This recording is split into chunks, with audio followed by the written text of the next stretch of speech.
Forristicat here, once more, having some spare time to put forward another sort of, video, or not video review, but rather TV show review. As you may have guessed by this guy over here, I'm talking about the season finale and season 3 of Walking Dead as a whole. So, first up, for those who have read the comics, it's very obvious, I think, to everyone that the prison story arc is probably the best story arc of the entire comic. Now, having continued to read the comic, this comic has unfortunately gone downhill in quality, and this is because there's a lot of repetition of ideas. So the way I see it is like all the group is doing now, and yeah, spoilers are going to be here obviously for the comic and for the TV show, is that our group is going from civilization to civilization, or society to society, group to group, outpost to outpost, and continually not being able to trust certain people. And if I was to describe it in one word, the word is repetitious. Like it's too repetitive, and it's now becoming boring. There's a couple of sort of stereotypes here. Like there's one character in the comic called Jesus, and he looks like Jesus. I'm like, come on, this is getting a little bit ridiculous. There's another new character that just got introduced called Ezekiel, I think. He's a black character with like a tiger that he probably got from a zoo somewhere. I wonder if we'll see a zombie tiger anywhere there. And he's got like a walking stick, and he's very sort of like prophetic, and he has like a no violence policy, which is, I guess, a little bit interesting. But definitely the comic now is spinning its wheels now, unfortunately. And the only thing that I guess they're going to do now in the TV show is somehow have the hunters, or it's a story arc where basically they made a group, and the group turns out to be cannibals. And it's interesting that, like now people are actually forced to become like zombies themselves, eating other people purely to survive. But nevertheless, my point here is the prison story arc is a sort of really good part of the comic that as soon as you see the prison in season 2, like goddamn, if they do this right, this is really going to be fantastic television. Unfortunately, and as is widely, across the internet now, as far as I can tell, they fucked up the season 3 finale a lot. The opening of the season 3 finale, episode 16, was good. It's very intense, sort of you seeing him bashing up someone.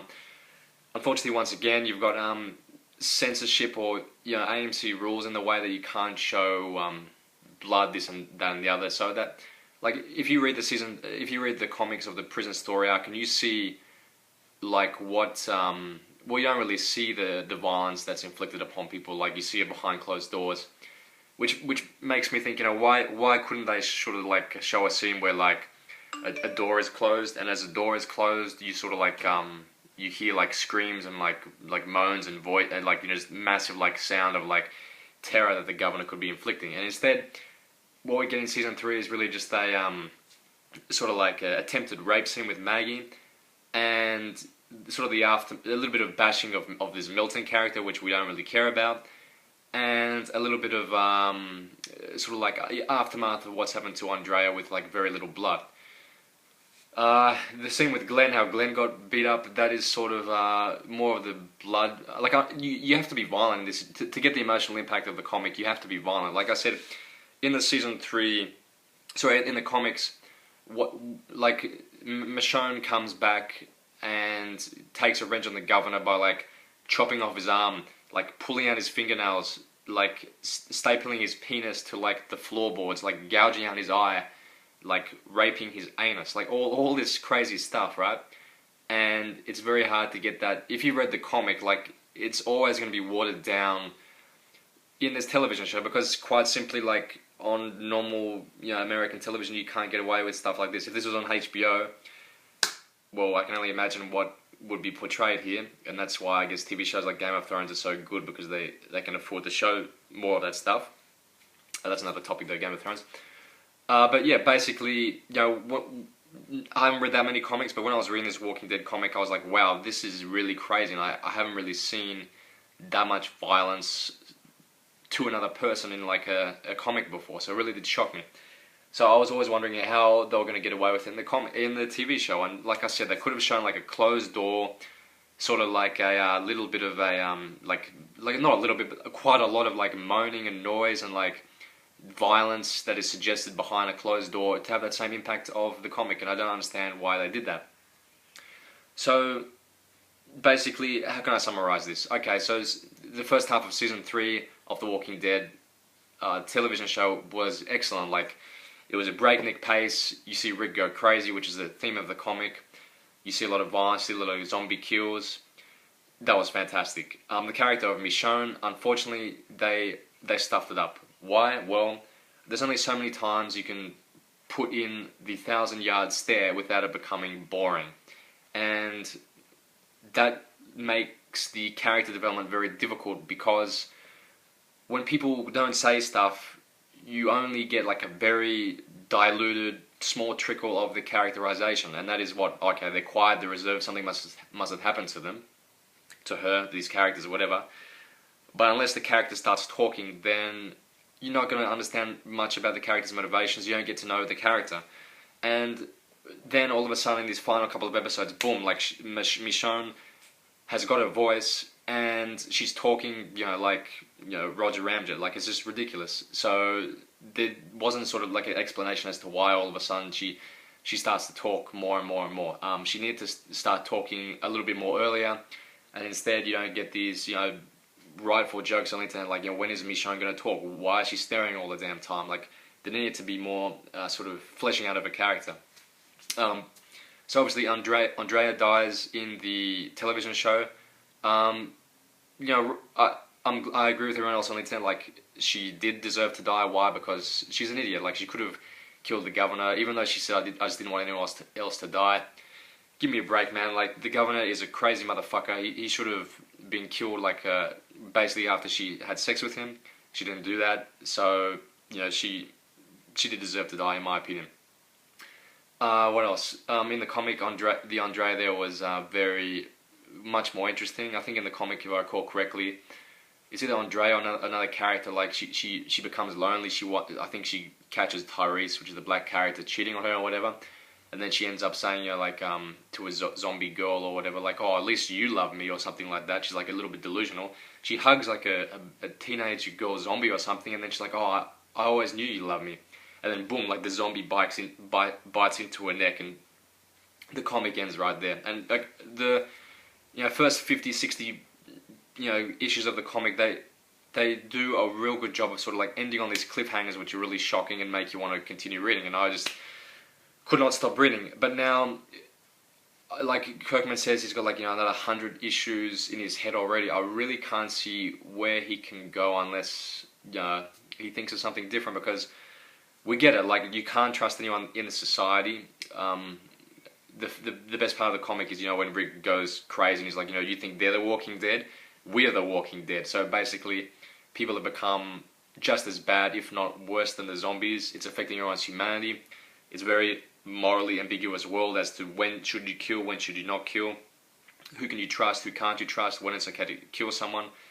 These are themes which need to be explored on the TV show, which is the main crux or theme of the show and comic, in my opinion. It's not about the zombies. The zombies could be substituted for any natural disaster.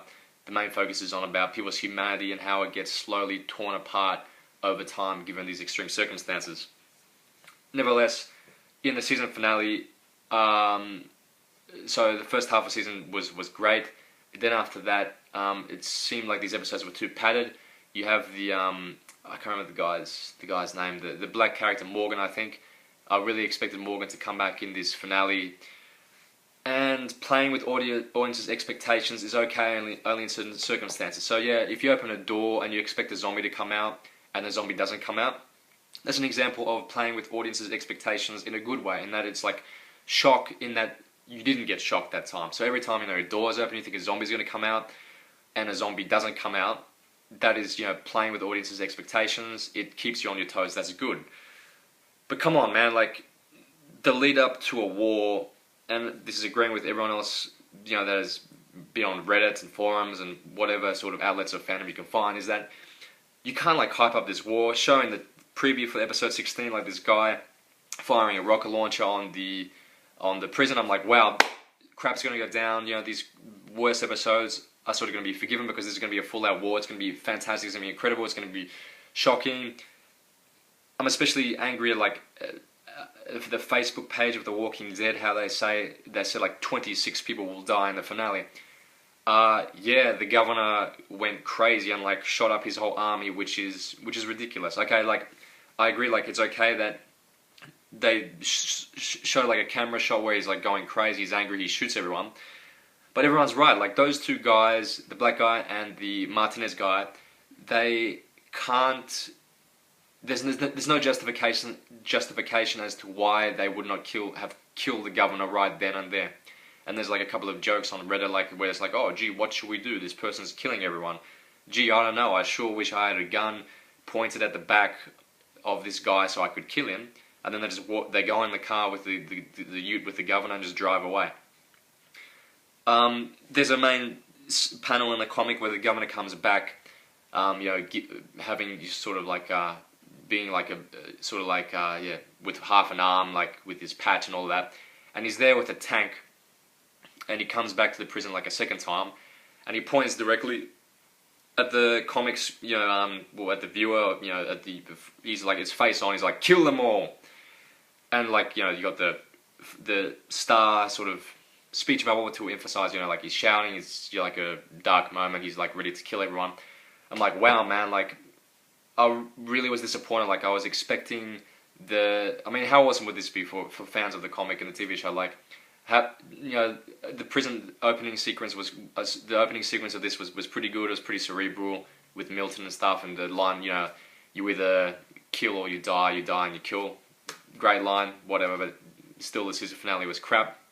Purely because there was no war, as you know, like, a couple of little things happen. We don't even see Rick, Daryl, whatever. We just see Maggie and Glenn, like, shoot, like, a couple of little flashbangs or whatever, and they just run away, man. It's like, what the hell, man? Like, you have to end on a high note, and, yeah, like another podcast has said, like, you can either, baldmove.com for those interested, you can either end on a cliffhanger, or you can either like set up the next season, and this show didn't do any of those two. So it's very frustrating not knowing where this sort of comic and where this TV show is going to go.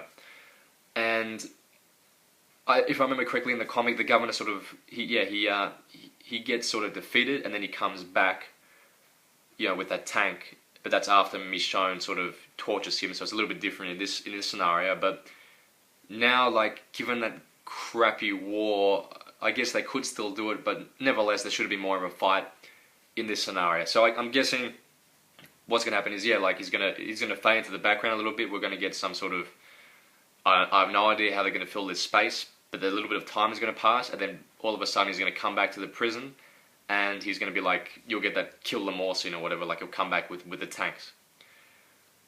And you'll get that iconic, hopefully, line from the comic, because that's something I really personally want to see in the TV show, given that it had such like a moment like, oh wow, the governor's back with the tank, he wants to kill everyone, holy crap. And what happens in the comic is, Laurie is alive with a baby, he kills the baby, I think Carl's eye gets shot out as well, like Carl loses his eye, but I can't remember if that's further on in the comic or not. But yeah, very graphic stuff. They're probably not going to do that because it's going to cost too much CGI for them to CGI Carl's eye. His head's like basically half part of his head is blown off. Later on in issue 100, of course, there's more bad stuff which happens, but yeah, that's neither here nor there. But the point is, in my opinion, there needs to be a war. You can't play it with the audience's expectations in this regard. In my opinion, they should have just had it opening up, like, no mucking around, showing them pick up their guns, showing them roll out to the prison with a tank. I don't really care where they got the tank from, whatever. Or if it wouldn't have worked out, they should have foreshadowed that they have tanks beforehand. Then roll up to the prison, him like pointing at the prison saying, kill them all, boom, straight into the Walking Dead title sequence. That is how this season finale should have gone on. And people are right on Reddit and everything, like, you know what, nothing really happened in this season finale, like, and there's another joke on the internet, like the governor says, they have a picture of the governor, they're writing like, I don't always attack the prison, but when I do, I leave after 2 minutes. And that's basically what happened. So It's a really half-assed attempt by the governor. I'm not sure how they can fill in this storyline with anything interesting. Like people have said, there is no further arc for the governor. You can't really side with him in any way anymore. It's sort of like Walter in Breaking Bad. He needs to die. I'm really surprised they didn't kill him off this season. There's too many plot contrivances here. As an example, yeah, they didn't kill the governor. Those two guys, ridiculous. Not much of a war, ridiculous. You didn't get that famous kill them all scene, which I think we deserve by now. Ridiculous. No setting up of the next season, ridiculous. No cliffhanger, ridiculous. This is a season finale. You know what season finales are meant to be about. They're meant to be cool, fun, fast action pace, full of action, setting up audience expectations for the next season. None of that, ridiculous. Sorry guys at AMC, this season 3 finale, you fucked up. Forristicat, out.